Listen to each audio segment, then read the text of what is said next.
Good evening, everybody. I'm Melinda Prince. This is Prince Agency Insurance. Thank you guys for coming out today. We have a very special guest with us tonight, Rick Weist, who, as you can see, is part of the Gardening Simplified program right now. He's been, of course, historically involved in gardening pretty much, I think, his whole adult career, and I'll let him speak a little bit to that and times that he's on and so forth. But at Prince Agency, helping people with things like health insurance and Medicare, we try to help wrap our hands around a lot of parts of their lives and even things that we don't do, but try to help direct people to things that will give us the best health and wellness that we can throughout our lifetime. Physical, mental, emotional, all of it, right? So you might tune in every third Thursday. We dub these our third Thursday community conversations, where sometimes we're doing Medicare 101s to educate our public on what's needed and when and timeframes and what are the differences between the different parts. Sometimes we bring in some experts that are talking about other things. So if you go actually to our Prince Agency website, which is princeagencyllc.com, under the About tab, there is a third Thursday community conversation list of all of the previous videos. So we've got, Estate Planning 101, and we've got, this one will be up probably within about a month after we do each one. We post it then on our website, so you can go back to the library. We've had, in the back corner back here, we've got actually Steve Vanderway, who is a financial advisor that we send referrals of clients back and forth all the time to do the same thing, try to keep our hands wrapped around our clients and help guide them through those retirement and the rest of your life. Protect that nest egg, if you will. So, without further ado, I'd love to introduce Rick Weist, and I'll let him tell you a little bit more about himself and about how we can turn gardening into something that brings even more life to our life. Thanks, Rick. Thank you. Thank you. Thank you. Thank you very much, Melinda. I appreciate that. This group is no different than most groups that I run into. I will walk into a group to speak, and people will shake my hand vigorously, and they'll say, "Hey, you're Rick Weist," and then the next words out of their mouth are, "I have a brown thumb. Everything I touch dies." And I'm like, that's a piece of information I would have liked before you shook my hand. So I did 30 years of live radio on Wood Radio, 25 years as Mr. Green Thumb on TV 13, and now I have the amazing opportunity to do the Gardening Simplified show, which is sponsored by Proven Winners Color Choice Shrubs. I partner with Stacy Hervella, pictured there on the screen. Stacy is probably the smartest person I know. She has a botany degree. In addition to that, she has a linguistics degree. So she's just an amazing lady, and I love doing the show with her. Our show is a podcast. It is also a YouTube show, and it broadcasts on radio. So we do all three at once, which is a lot of fun. And by the way, a lot of pressure sitting next to somebody who's an expert at linguistics, especially when you're talking botanical names or Latin names. Do you struggle with some of those plant names? Most people do, right? And what you do is just do what I do. Say them really fast and pretend you know what you're doing, and then you'll be good. We just did our 100th episode called Gardentopia. I'm going to go back here a minute. This is real touchy. And let's see, previous. Here we are walking the garden in Spring Lake. So we record our show and broadcast from Spring Lake, Michigan. We have a trial garden there, and it's incredible. We are blessed here in West Michigan. We live in the epicenter of hydrangea world. It's amazing. Of course, most hydrangeas are native to Asia, Japan. Japan, of course, truly is the epicenter of hydrangeas in the world. But here in the United States, you could say West Michigan is the epicenter. And everybody loves hydrangeas. This one right here, I took this picture last week walking out into the parking lot from where we record. This is Quickfire Fab. Quickfire Fab is a panicled or paniculata hydrangea, and it's important to note that we call this type of hydrangea a black thumb hydrangea. In other words, if you struggle gardening, you struggle with gardening, one of the easiest hydrangeas to grow are the panicled hydrangeas. And this one is just a beauty, quick fire fab. Now, working in a garden center also, I worked for 46 years for Flowerland stores here in West Michigan. So I've seen everything. I've chatted with lots and lots of people. Typical garden center customer will walk up to me and says, we're looking for a plant that grows to 4 feet tall and then stops. Can grow in sun or shade, doesn't require maintenance. What section is that in, right? And part of the reason, that's part of the reason I put in the picture here, maybe you recognize it, that's verbena right there, Verbena bonariensis. Proven Winners has a fabulous variety called Meteor Shower. Here's the interesting thing, and we'll touch on that a little further in the photos we'll be showing you today, but it's sterile. It used to be the plant was not sterile. They've bred the plant now to be sterile. In the background, you see more panicled hydrangeas. Two plants incredibly easy to grow. For example, this is Verbena bonariensis in my yard. I snapped this picture the other day, and you can see 4 monarch butterflies in the shot. Now, I live right near Pier Marquette Beach in Muskegon. And of course, we've got a lot of milkweed there along the lakeshore. Very important to monarch butterflies.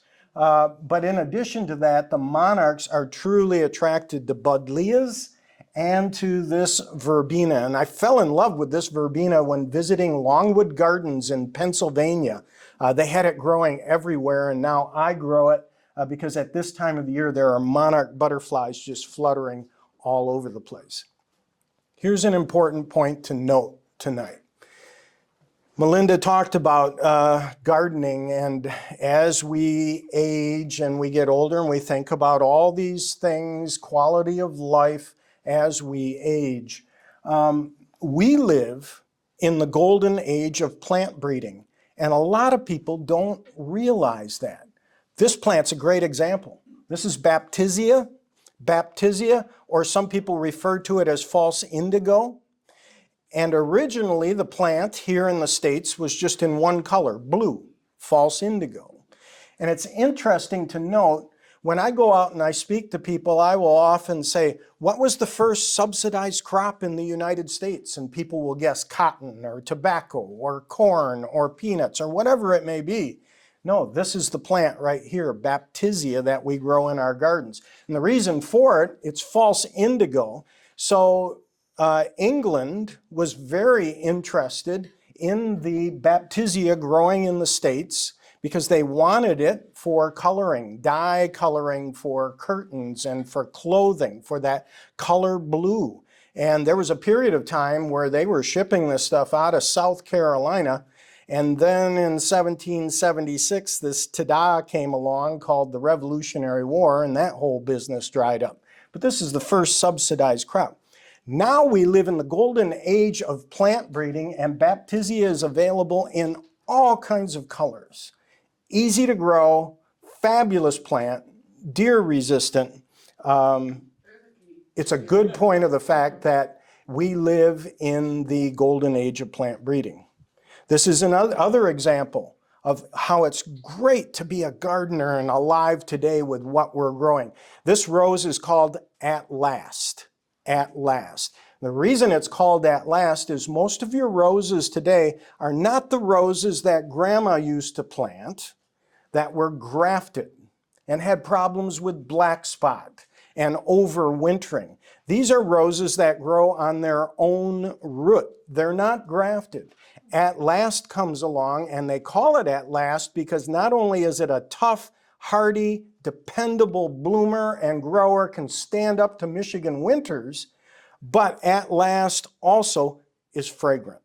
That's why they called it At Last. It's one of my favorite Proven Winners color choice shrubs. So I got to know Melinda and Jeffrey based on the fact that I retired a couple years ago, sold the business, And this November, I'll be turning 65 years old. So I'm having fun filling out Medicare forms and that sort of thing with Melinda's coaching. Thank you very much.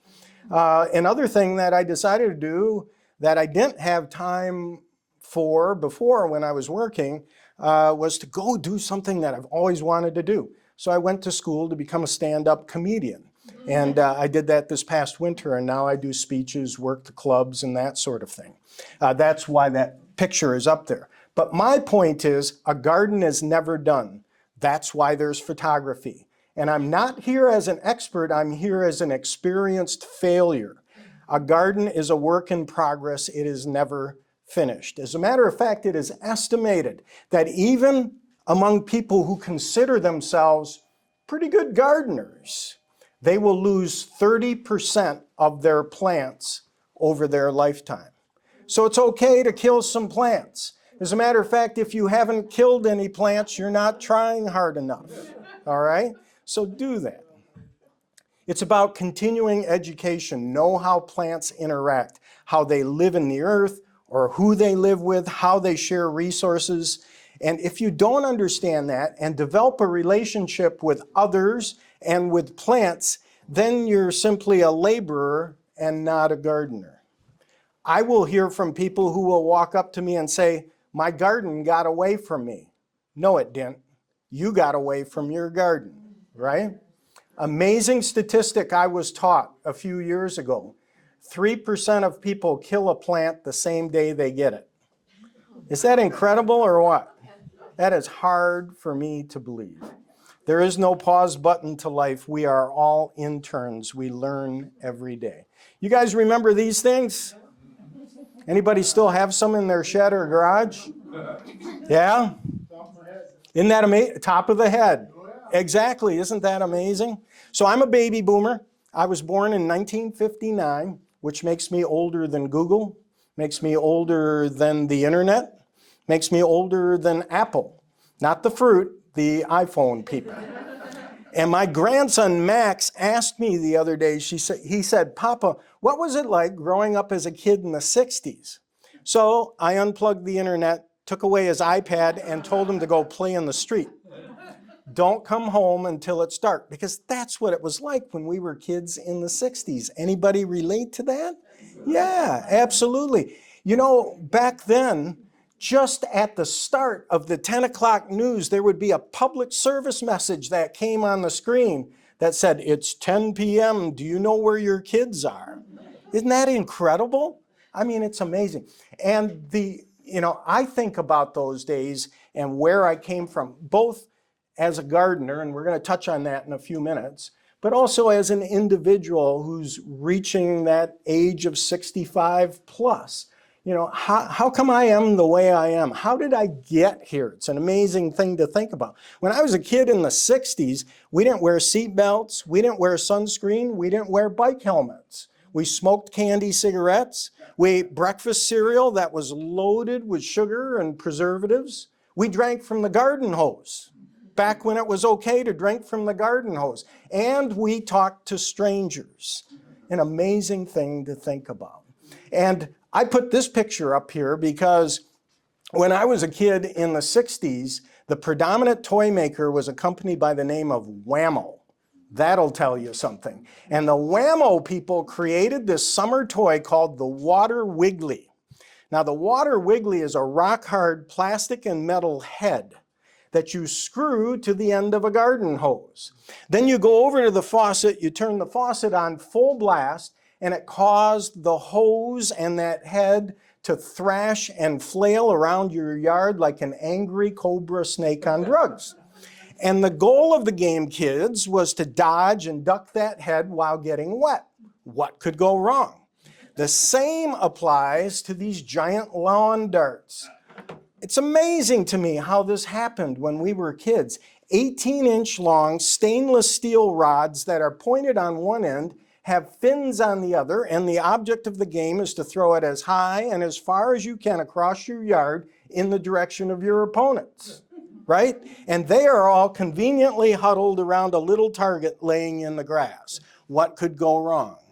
It's amazing to think about where we have come from and where we are today. And the same applies to the garden industry. Oh, I threw this picture in only to mention to you, I'm going to be in Art Prize this fall also. I'm very interested in something called drift lumber. Not driftwood, but drift lumber. This is the Howling Driftwood Hollow. I create many pieces of driftwood, and they're going to be on exhibit at the Hilton in the Water Center this September. So make sure to stop on by and take a look. But very excited about that. And we are rich with drift lumber or driftwood here in West Michigan. A lot of this stuff I'll pull out of Lake Michigan, or I'll pull it out of Muskegon Lake or area lakes. That area in 1887, 665 million board feet of lumber was cut in 1 year, 1887. That's a lot of lumber. A lot of it ended up in the bottom of the lake, and over 100 years later, you have characters like me pulling it out of the lake and creating materials out of it. I'll skip over that one. I'm sorry? Isn't it illegal to take driftwood? No, no. You don't, it's the size of the pieces that you pull out of the lake. Yeah. So let's talk a minute about my garden so that I can give you some perspective and maybe you can learn from these pictures. I have one big advantage where I live, Lake Michigan in fall and spring. Lake Michigan in fall allows the landscape to cool down slower. It stays warmer, closer to the lake. In spring, things warm up slower. For example, forsythias may be in bloom here in Grand Rapids, April 15, out by my house on Lake Michigan, April 30. So spring starts later, and we don't have some of the frost damage that you can see further inland. I have two big disadvantages, deer and beach sand. And this is a picture my neighbor took by my compound. I put up signs that said, "No deer allowed." And this deer was reading the signs along the fence. They're smarter than you think they are. And I'm dealing with 100% beach sand out there, so I really have to add organic matter. 1 block away at a neighbor's house, I snapped this picture of the deer busy feeding on the shrubs. Mom is teaching the kids how to feast on landscape shrubs, and then if the kids are good, they go to Dairy Queen afterwards, so for a treat. We all have borrowed scenery in our landscapes, and it's something I want you to think about. Where you're gardening or landscaping, maybe a neighbor has a beautiful tree, or there's some sort of vista. We all can use borrowed scenery. This is where I live. I love photography. Took this picture of a storm coming in at Cruzy Park. There's another example by the water treatment plant. And again, nature shows us so much along the lakeshore. This is one of my favorite grasses. They're marram grasses. So people refer to them as beach grass. I call it marram grass because that's what it is, M-A-R-R-A-M. And the marram grass establishes itself in the sand, helps hold the sand and build the dunes, and in August and September creates a beautiful inflorescence at the top. In my landscape, I have to use lots of ornamental grasses. The reason for it, beach sand and deer. And the deer leave ornamental grasses alone. But there are so many great varieties of ornamental grasses. Ornamental grasses are not boring. This is one that I love. It's a panicum called totem pole. Totem pole. Behind it is Miss Molly Budlia. But totem pole panicum. Love that grass. Or here's another example. On the outsides, that's lightning bolt. Lightning bolt, that's another panicum. Or some people refer to it as switchgrass. And then in the center, that is a proven winner's annual grass. So it doesn't come back year after year, but that is Pennisetum purpureum vertigo is the name of that grass. Sensational, especially as you get into August, September, and October. I'd highly recommend you plant that. Here's another proven winner's grass right here on the screen. This is also a Pennisetum. It's an annual, doesn't come back year after year, but well worth the cost to purchase in April and May and put in the ground. This is called Skyrocket. Skyrocket Pennisetum. Great grass for your landscape. And again, the inflorescence is beautiful. In the background is Miss Violet Buddleia, and then Cedrus atlanticus, which is a gorgeous specimen tree, blue Atlas cedar.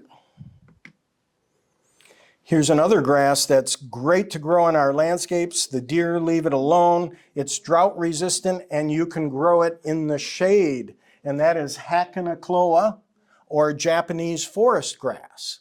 Fabulous plant. Stays low, spreads out over the ground, gives nice bright color in a shady situation. In this picture also you can see the Verbena bonariensis in the background for the monarch butterflies, and then Virginia cordifolia right over here. That's another great perennial plant. Some people, the common name of the plant is pig squeak, because at this time of the year, in the heat of summer, you can walk out there. I can walk out there with my grandson, and you take your fingers and you rub the leaves and it squeals like a pig. Beautiful mauve color flowers in spring, easy to grow, tough. So it's Virginia is the name of the plant, and I'd highly recommend that. Now these are all pictures from my personal landscape at home. I retired. I don't call it retirement, I call it rewirement. Because I'm busier now than when I was working, so I'm going to stick with the rewirement thing. But this is a home that I bought back in 2013 out by the lakeshore before home prices went nuts. I was just driving down this road, and it's right on Lake Michigan, and it was being put up for sale, and houses generally don't go up for sale in this area, so I bought it impulsively like you buy a candy bar at the checkout, and I'm glad I did. And since that time, it had been neglected, and since that time I've begun landscaping the home from front to back. So you can see the lightning bolts, the vertigo, the lyrope here, the miscanthus, and of course all the cannas that I love to plant also in my landscape. I mentioned lyrope, so the lyrope there is on your far left. That's a variety called Big Blue. Again, drought tolerant. Deer leave it alone, easy to grow, blooms beautifully, fills an area where you do not want to grow grass. Here's another perspective. So the blue grass in the center is Niagara Falls. The ground cover up here is lamb's ear or Stakes. The deer will leave it alone because generally any plant that in its botanical name says tomentose or tomentosum, that means soft and hairy. And the deer hate that on their tongues. And so they leave that alone. And then on the far left, one of my favorite perennials, that's allium, A-L-L-I-U-M, alliums. And that's a proven winner's variety called serendipity. Now, because it's in the onion family, the deer leave it alone. But if you look real closely on the right-hand side of that plant, a few of the flower heads are nipped off. So the deer gave it a try and then walked away. So there's some deer walking around there on Pere Marquette Beach that has really bad breath. But a great plant, especially if you're dealing with deer pressure. And then, of course, miscanthus. That's a variety called Oktoberfest. Little closer look there. Lavender in the foreground. Proven Winners has a lavender called Sweet Romance. Fabulous performer. And again, if you have problems with rabbit or deer pressure, that's a great one for your landscape. And then I'm a firm believer in the fact that many people, when they look at their landscaping or want to landscape their home, they're looking at curb appeal. What are people seeing as they drive by or walking down the sidewalk? And I'm like, no, hang on a minute. Go inside the house, in your living room, in your kitchen, in the areas where you live, and look out the window. What are you looking at every day, throughout the day. And landscape from that perspective as opposed to always curb appeal. Now in this case, this is an entry walk. The purple flowers leading up the walk are a Proven Winners salvia. It's the Rockin' series. This is Rockin' Fuchsia. You want to talk about a magnet for hummingbirds. This plant brings the hummingbirds in droves. So what I do is I plant cannas and I plant the fuchsias, Rockin' Fuchsia. Wow, unreal. And it's right near my front door. So what happens, like in the evening, the hummingbirds will come up and they're feeding on the flowers, and then they see their reflection in the glass on the front door, and we'll just sit there and hover, and we can just have a stare down together. It is so much fun, and it brings so much enjoyment to the landscape. There's the scene from the top. On the far left was the annual of the year last year. Everyone should have this annual in their yard. It's called Gomphrena.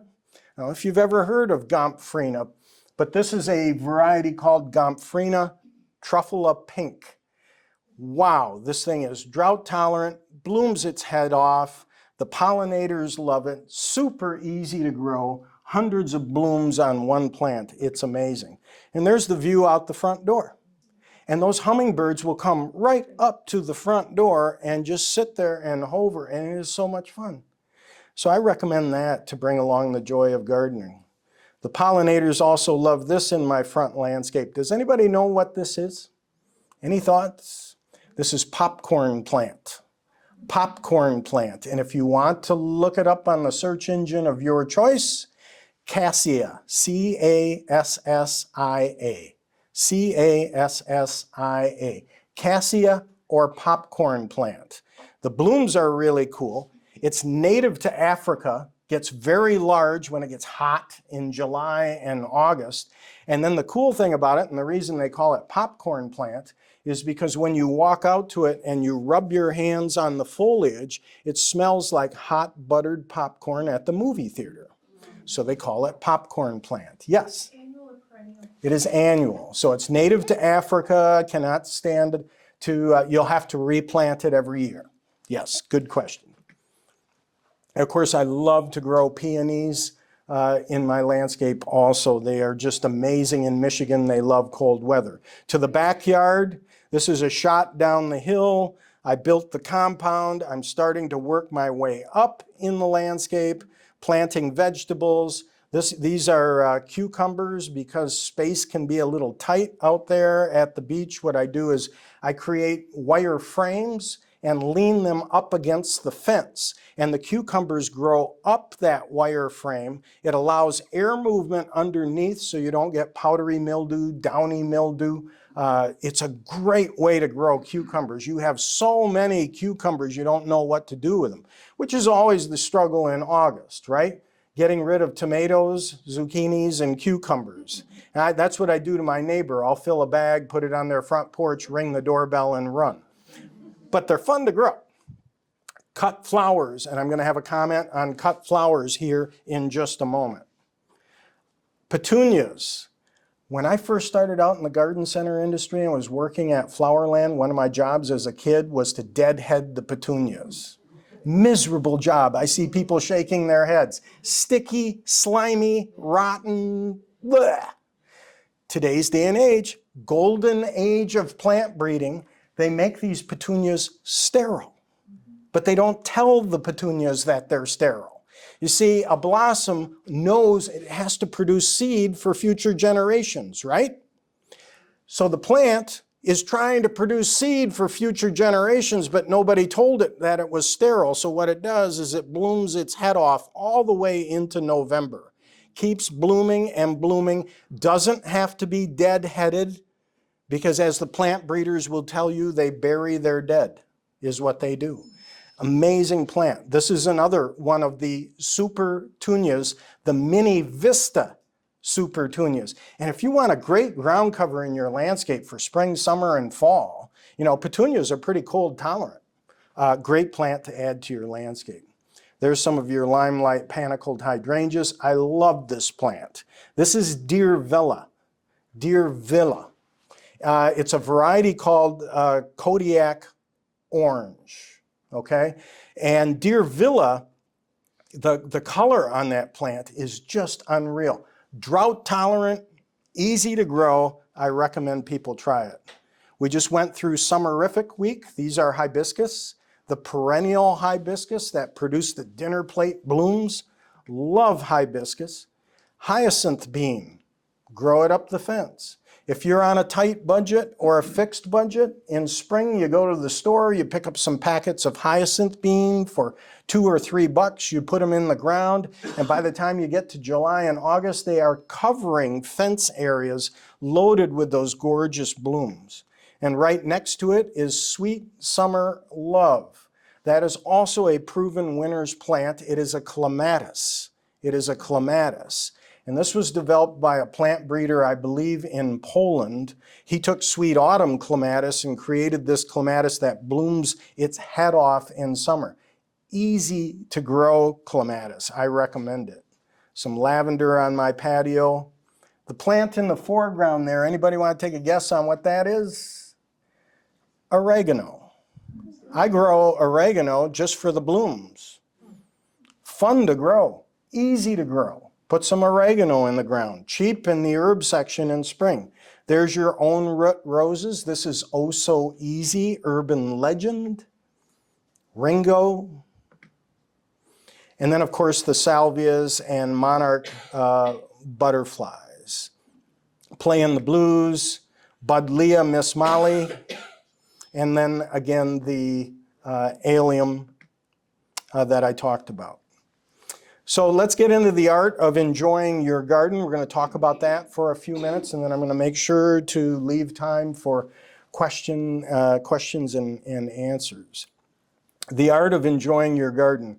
We all experienced the plant-demic. I call it plant-demic of 2020.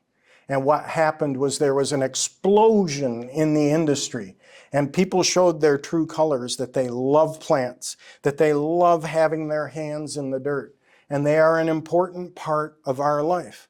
It's like I always say, stop calling gardening a hobby. It is a lifestyle. It is a lifestyle. And these plants benefit us, and we learned that in the plant-demic of 2020. I wrote a book called I Need to Change My Plants. I wrote it while the pandemic was going on in 2020 because I realized that throughout history, plants have always saved the day.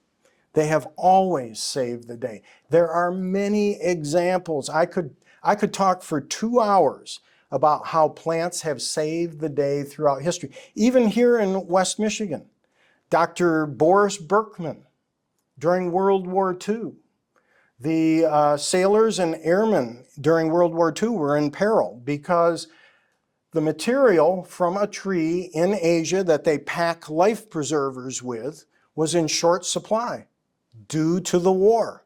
So they were able to get students here in West Michigan, and they went to the lakeshore and they took the milkweed fuzz from the seed of milkweeds, and they used that as a substitute for life preservers, and it saved the lives of many airmen and sailors. So like I said, I could talk for hours about, during 2020, we had that crazy toilet paper shortage, and that wasn't the first time that it had ever happened. So in my book, if you ever pick it up, it has the 8 top plant substitutes for toilet paper if you ever find yourself in that situation again. The reason I have this on the screen for the art of enjoying your garden is this. We have seen an explosion in interest in cut flowers. Growing flowers in your landscape to cut them and bring them inside and brighten your day in the home. As a matter of fact, interviewed Dr. Alan Armitage. He's a friend of mine, a fabulous guy. And he lives now in Athens, Georgia. He's written numerous book titles, and his books are great. But he tells me that books on cut flowers outsell the other titles at a rate of 10 to 1. That shows you the interest people have in cut flowers. We love the seasons. By the way, this is Caruth Studios. I have this in my landscape. They're concrete yard ornaments. This one's called the raspberries, obviously. My friends down south, they want to be able to grow tulips and lilacs. They wish that they were with us here in the north because they want to enjoy those types of plants. And so I always tell people, push the envelope. We all got a raise last year. The USDA determined that we are now all living in warmer zones. So for example, out where I live, along the lakeshore, I used to be zone 6A. Now I'm zone 6B, meaning I push the envelope and I put plants in the ground that are zone 7 to see if I can get them to overwinter. Dr. Alan Armitage says gardening in the north is easier than it is in the south. And the reason for that is that down south, if a plant is struggling, it hangs on, but doesn't necessarily die and looks awful. In the north, that doesn't take place. As a matter of fact, he's from Montreal, so he said in Montreal we have two kinds of plants. They're either beautiful or they're dead, one or the other. And as I said, if you haven't killed any plants, you're not trying hard enough. We love the seasons. Look up the USDA plant hardiness zone map sometime. He also tells me there's no such thing as a sun or a shade plant, and there isn't. There's only afternoon western exposure plants and those that cannot handle western exposure afternoons. And here in Michigan, I take that a step further and I say there are plants that can handle southern exposure in winter when the sun is low on the horizon in winter, and those that can't and those that can. For example, in Michigan, on the south side of your house, it's very difficult to grow rhododendrons or hollies or broadleaf evergreens or evergreens. The ground freezes, but they're exposed to wind and sun in the winter. Deciduous plants do far better. By the way, that golden colored plant was Sun King Aurelia. Sun King Aurelia, great in the shade. Inspire yourself. You thinking, I want to get more into this gardening thing? Go to some gardens and get inspired. This was me last year in the Netherlands. I wanted to trace the steps of my parents who survived the hunger winter of 1944-45 during World War II.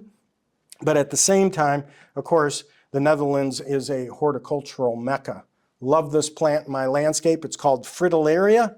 Fritillaria is not something you go to Marge's Donut Den to get with your cup of coffee. It is a bulb, and it's deer and rabbit resistant because it stinks to high heaven. I mean, it smells so bad.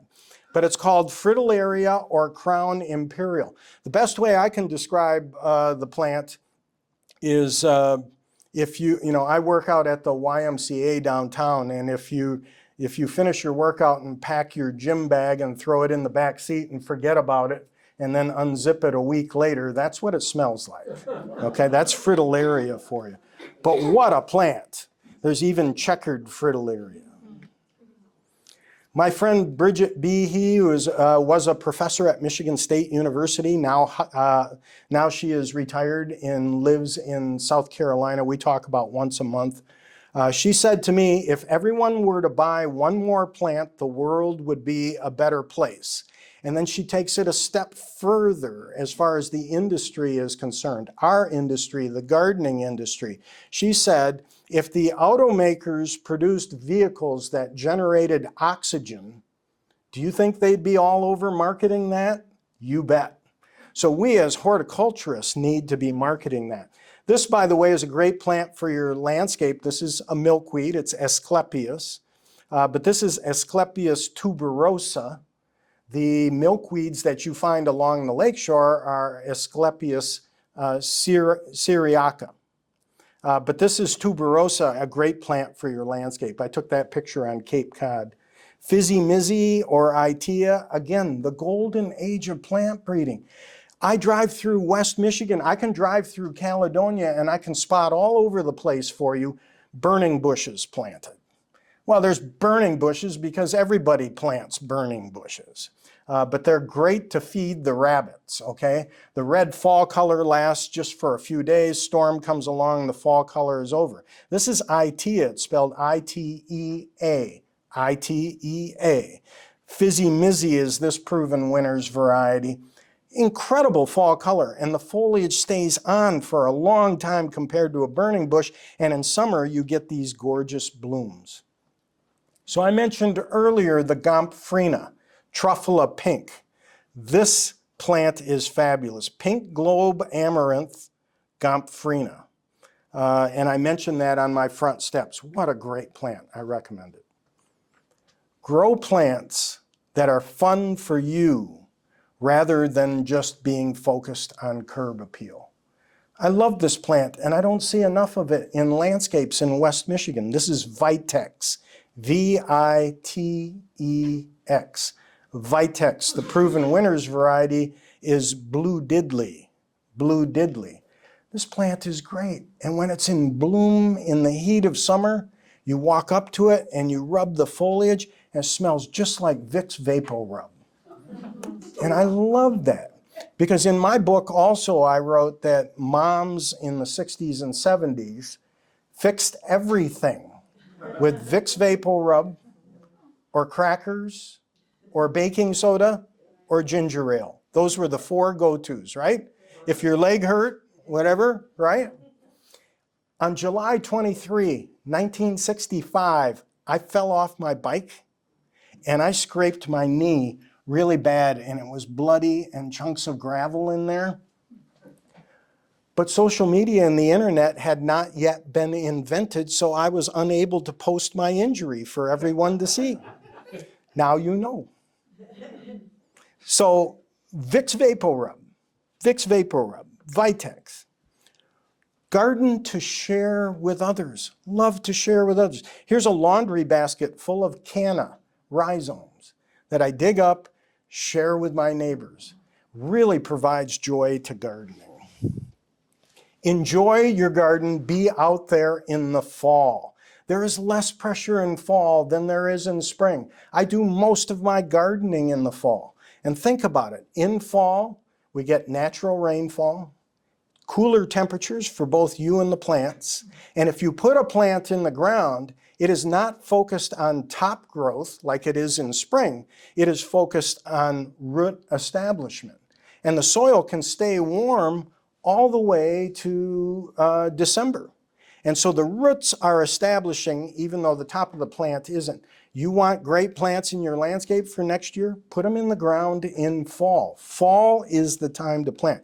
The photo here is one of my favorite shrubs in the landscape. It's called Fothergia. You see the spelling on the screen. This is a proven winner's variety called Legend of the Fall.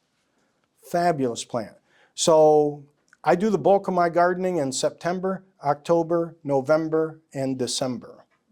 As a matter of fact, in November, December, I'll go out and buy bulbs from the garden center because at that point, they're just like me, 50% off or 75% off. True story, at one of the homes that I owned, I'm in the backyard in early December. There's some snow on the ground, some frost in the ground. I'm in the backyard with a flashlight, a shovel, a pickaxe. The moon is shining, it's real eerie. I'm digging, I'm covered in dirt. I have one of these warm stocking caps on that cover your face, the kind that people wear when they rob liquor stores or banks. Yeah, baklava, thank you. And my neighbor came home from work and got out of the car and stood there, and there I'm standing with a pickaxe and a flash, digging holes in my backyard. And we just stared at each other for about 30 seconds, and then she went inside the house. True story, 1 month later, she sold the house and moved. I think to this day, she thinks I'm a serial killer. I was just back there planting bulbs. Fall is for planting. Mix plants into your landscape that need minimal attention. The example here, here's some garlic I'm drying in my backyard in a dry area, airing it out. Plant garlic in fall.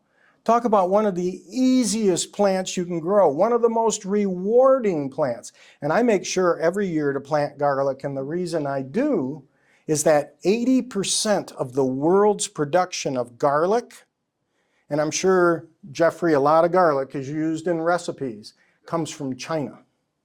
As a matter of fact, the top 3, I believe, are China, India, and Bangladesh, or something like that, and then South Korea. okay? Grow garlic in your yard. Just amazing. This is a Buddleia variety called Pugster Amethyst. It is the plant of the year in Japan. The point I'm making here is when you work in your garden, work in bite-sized pieces and grow what you love, okay? But work in bite-sized pieces. Don't overwhelm yourself. This is a great plant. And again, golden age of plant breeding, when you look at Buddleias, again, a lot of people would say, I want plant a Buddleia because it's going to seed all over the place. No, the plant varieties today are sterile. After World War II in England, all the bombed out craters and London and these areas, one of the first things to grow were Buddleias. And the blooms lifted the spirits of folks right after World War II. But today's day and age, these plants are sterile. Gardening is cheaper than a gym membership, and you don't have to get in your car and fight traffic to get there. Raised beds are a great way to enjoy your garden. Grow stuff you can eat. We all know we need to eat more plants. We need to eat more plants, except for bananas. That's where I draw the line. I think that there should be a Surgeon General warning on the side of bananas that say may cause gagging. Or actually what I do, I hold the banana with my left hand, I peel with my right hand, and I place it directly in the toilet. Now, is there anybody else here, because people usually roll their eyes at me, anybody else here that feel that way about bananas? See, isn't that interesting? And you can't grow them here, exactly. All right. Here's your word of the day, procrastiplanting. When you have a million things to do, but you ignore them all and tend to your plants instead. That is a privilege gardeners have. The sink may be full of dishes, there may be laundry to do, but practice procrastiplanting and you will enjoy your garden. Automate your watering. Don't get to the point where it's set it and forget it. You don't want to do that. But when you do automate some of your watering, it makes gardening more rewarding. And learn to cope with the weather. I took this picture last year on Cape Cod. On Cape Cod, many of the hyacinths were green as grass last year because they had experienced one of these polar vortex events the previous February, and it killed all the macrophylla hydrangeas, at least the blooms off them. So they were growing hydrangeas in large pots and then putting them into cold frames over winter. But they are hardy for our zone. Again, learn to cope with the weather. I took this picture in my landscape last year on Halloween Day. Remember the snowstorm we had on Halloween? And this poor hydrangea was dealing with it. Incorporate some plants that give you 3 to 4 seasons of interest. Gatsby pink oakleaf hydrangea, dogwood Arctic fire, berry poppins, which is a deciduous holly, produces beautiful berries. Gardening truly is more about the journey than the destination. Stop thinking of it as a hobby. Instagram has helped us do that. Instagram has done a lot for the garden industry. Coleus is an example. When I first started out in the industry, you only grew coleus in the shade. Now you can grow it outside in the hottest sun of summer. And they don't produce those blooms come August either that really wear down on the plant. So this is Color Blaze Coleus. What a great plant. Put blue in your garden. This is Amsonia. Amsonia, it was perennial plant of the year this year, Amsonia storm cloud, and you can see what it looks like when it's coming out of the ground in spring. One of the most rewarding parts about creating a garden is wanting to actually be outside and enjoy it instead of being on our electronic devices. This is a guy in California, and you can see what he did with his hedge there. He pruned it to the spelling Margaritaville, and they spend a lot of time out there by the pool. Adding lighting and speakers to your garden. I'm going to go back to that one a minute. I hit that too quick. I just want to... Paths are super important. And so paths and seeding in your garden. This is an example of something that is super popular, and we know that based on Google searches over the past few years, and that is a moon garden. A moon garden, a garden where you can sit outside and enjoy at night. So a lot of silver foliage, a lot of white blooms, a moon garden. And then of course paths are super important too. I was in the Japanese garden at Bouchard Gardens in British Columbia, and they have this path through the garden which is just a series of single stones. So you just go, you just left foot, right foot on these stones, and then suddenly there are two side by side. And the architect showed me that he puts two stones side by side where he wants you to stop and take in the vista and the beauty of it. So paths are very important. Not necessarily this path. I would get so tired walking up these stairs. Bad joke. Container gardening, focal, filler, trailer, thriller, filler, spiller, taking that approach, plant from the center, work your way out. So many great varieties to enjoy. Rescue some plants and bring them back to life. Very rewarding thing. I've pulled so many plants out of dumpsters and compost piles and brought them back to life. Talk about a rewarding thing. Evaluate your clothing. Are your pants too tight? Is your clothes too hot? They're great. You know, I'm a runner. I do a lot of running. So I love the wicking material. There's great clothing out there today to do your gardening in. This is something I use to grind up leaves in the fall. Have good tools, have plenty of them. I grind up maple leaves in my neighborhood. They call me Plant-A-Claus because I go out to neighbors who have maple trees. I collect up the leaves in October and November. I put them in this grinder. Remember we talked about the beach sand? Trying to build the soil with that.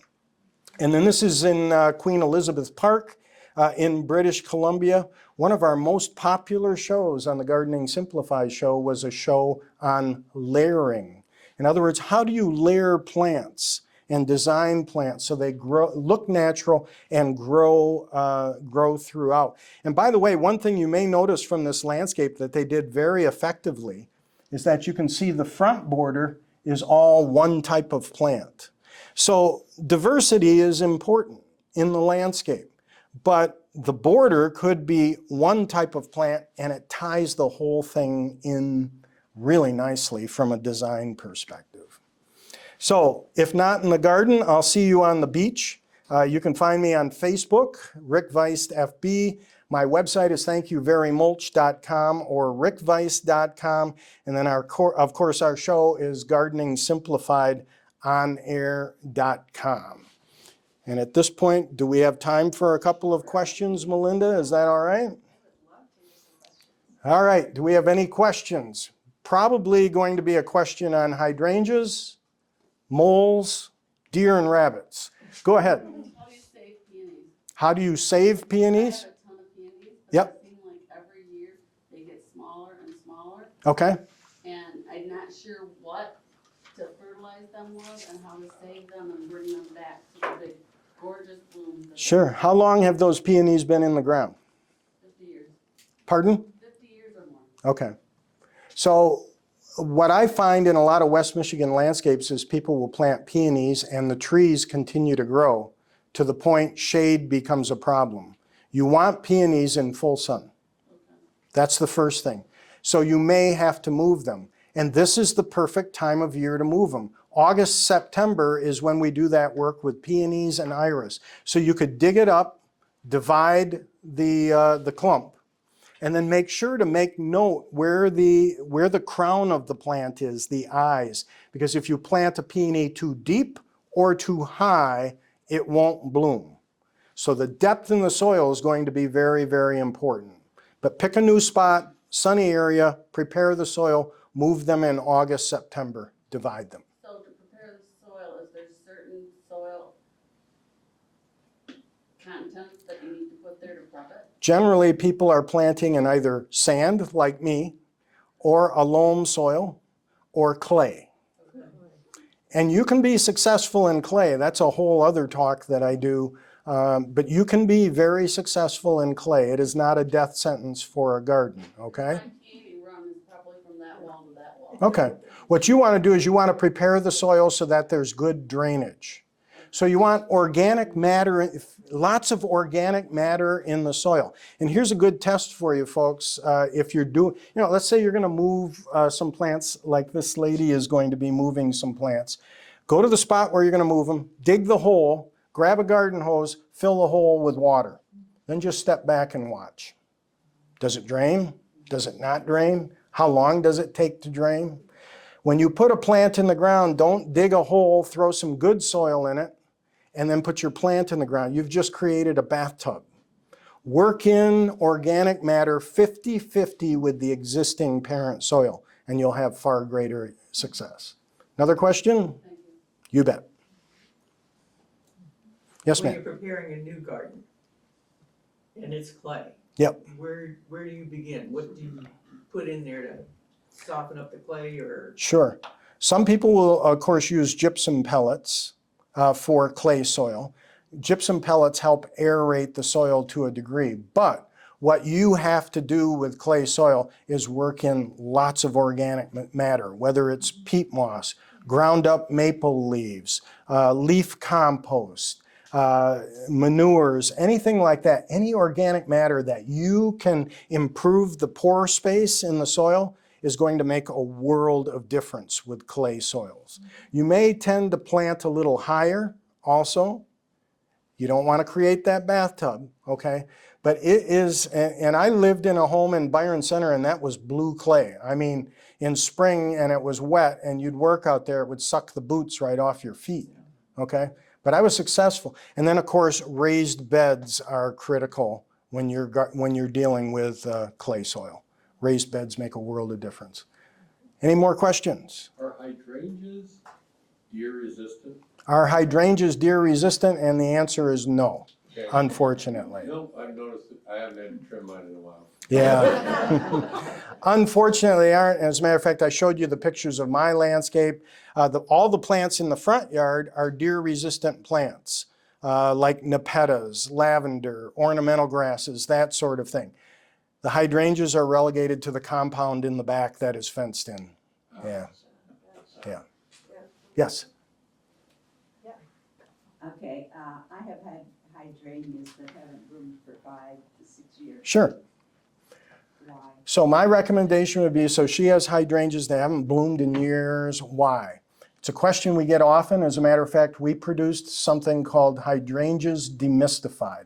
Proven Winners Color Choice Shrubs produced it. So if you go online and you Google that, you'll find it. It's Hydrangeas Demystified. Why? Because there are many different types of hydrangeas. There's oak leaf hydrangeas. There's climbing hydrangeas. There's the panicled hydrangeas I showed you. And then there's Hydrangea macrophylla. Macro, big, phylla, leaf. Hydrangea macrophylla. Many of them bloom on the previous year's wood. So you will not get blooms and you'll only get foliage if you go out there and prune. That's one problem.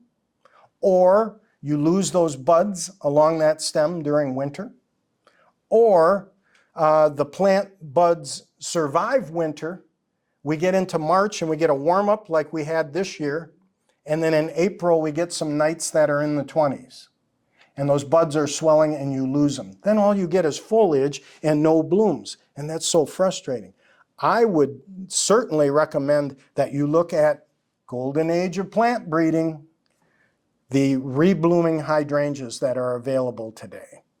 There's a series called Let's Dance by Proven Winners Color Choice Shrubs. Wow. And will reliably bloom for you. So Hydrangea macrophylla produces this year's blooms on the previous year's growth. And if you lose it sometime between fall and May, the plant's going to only produce foliage and not blooms. I have at least 7 plants and I have 1 bloom. Yeah. What side of the house is it planted on? Do you know? The north. Perfect. North or east side is perfect. So there's protection from winter wind and sun. But I would recommend using a macrophylla. Is that me? Plant doctor is always on duty. That's not me. Is that not you? No, that's okay. Hydrangea macrophylla, and you're losing the blooms over winter. Like yours?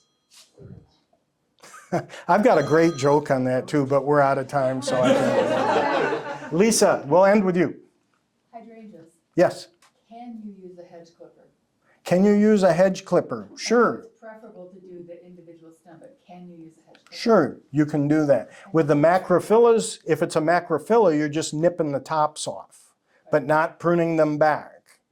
How low can you go if they've gotten out of control? Depends on the hydrangea. I'll show you a picture after class. Okay, all right. Because panicles bloom on the same year's wood, you can prune away. Smooth hydrangea arborescens, same year's wood, you can prune away.